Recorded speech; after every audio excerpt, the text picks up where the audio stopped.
Hello guys, magandang araw. Ito nga pala yung ibang way ng pagtahi ng panty. Mas nadalian ako sa paggawa ng panty na to.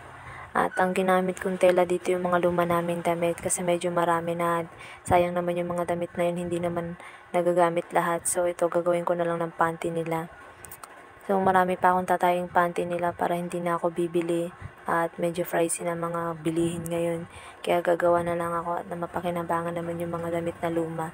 So ito na nilalagyan ko na, tinatahi ko na yun doon sa gilid na lagayan ng garter. At ito naman yung dito sa gilid ng panty. At talagyan ko na rin ng garter to para matapos na siya. At ayan na nga, natay ko na sa gilid. So hilain ko yun dito sa kabilang garter para magtugtong na rin sa kabila at matapos na sa. At ito na nga, natapos na nga siya. Thank you for watching. Don't forget to follow and share. God bless us.